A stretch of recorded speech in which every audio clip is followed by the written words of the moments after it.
So when I heard the topic, souvenirs, I thought this was going to be really easy. Half of my family comes from overseas. They live in a place that's very small and isolated. So whenever they come here, they buy every remotely amusing piece of crap in Niagara Falls.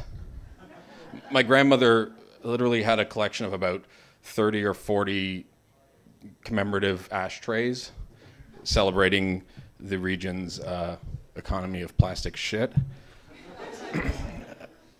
They didn't smoke, neither of them, but they had them all out on display. It was bizarre. But my other family, the ones that live here, they keep everything. They don't throw anything out. So everywhere you look, there's memories just sort of piled up on top of each other. And that streak runs really strong with me. I'm a pack rat. So a few years ago, I decided I needed to pay attention to that and think about the things that I was keeping for sentiment. 3 times in the last 5 years, I've gone through everything I have in storage, and every time I throw out about half of it. But there's one souvenir that I can't throw out, and that's music. Not my record collection or my CDs, but the way that when I hear Celebration by Kool and the Gang, I'm 10 years old all of a sudden, and I'm in Sudbury, Ontario at a French-Canadian wedding, and one of the uncles of the bride, who's excessively drunk, is taking his pants off on the dance floor again. Or Supertramp's Crime of the Century, I'm immediately transported to the dock at the cottage, and the sound is coming from the stereo from the DeFrancisco kids next door, and it's pissing my grandfather off something fierce.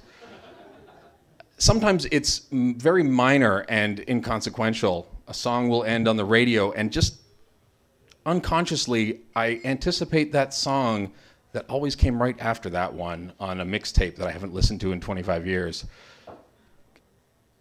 It's interesting the way that music is tied to our memories. Advertisers know this. They use it to make us remember the phone numbers to pizza places we're never going to call.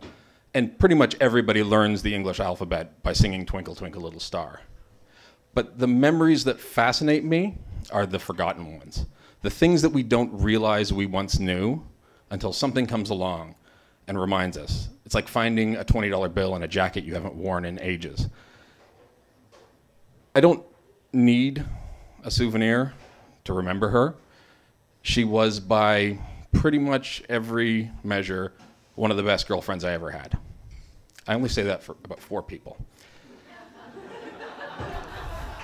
Let's be honest. She was kind, she was smart, she was beautiful, and for some bizarre reason, she was completely and utterly devoted to me. I never asked her to. It wasn't something that I needed, but I was her king for some reason, and she did everything she could to please me. I was sick once for several days with a really horrible fever, and she never left my side once. She took care of me, she fed me, she read to me even. She threw me a surprise party once that began with me getting kidnapped, which was a surprise. Then I had to solve a series of puzzles, which took me from location to location around Toronto, and one of them eventually being the location of my party where all my friends were. She was really fucking cool. We were going out to a show one night with our friend Andy. Andy was driving, I was riding shotgun, and she was sitting between us because Andy always drove old American cars with a bench seat in the front and no seat belts. We're going down the Bayview Extension, and it's a beautiful evening, sunny, and this song comes on the radio, and this memory just washes over me like a flood. I'm really young. I'm like 5 years old or something, and I'm at a picnic with my parents and a bunch of their hippie friends. There was a river, and we played soccer and badminton.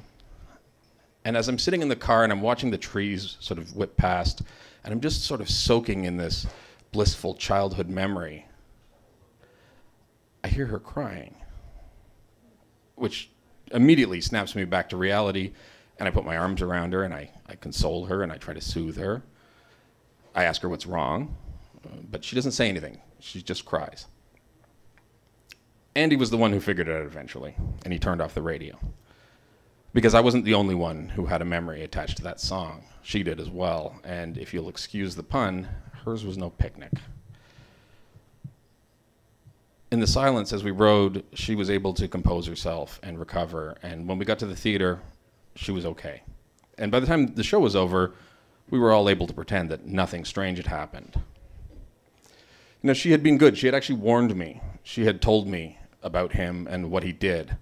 She told me enough that I could understand the moments of pain that she sometimes had, but never enough to let me figure out who he was or where I might find him, because she was always looking after me.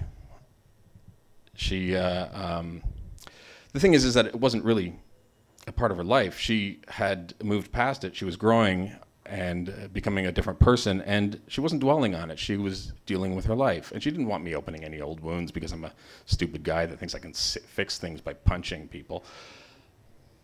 And to be fair, I don't even think about it when I remember her.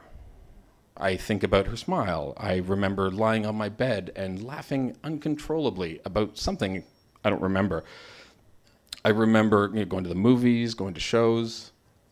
I remember realizing that as wonderful as she wasn't the right person for me, and I wasn't the right person for her either.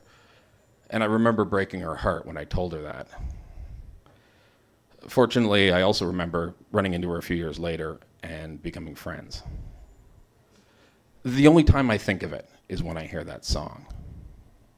I still think of the picnic, but her memory has altered mine like a red shirt in with the wrong load of laundry. It's colored it and it will never wash out. But I'm okay with that, because sometimes I think it's good to have something to remind you that it's not always easy. Thanks.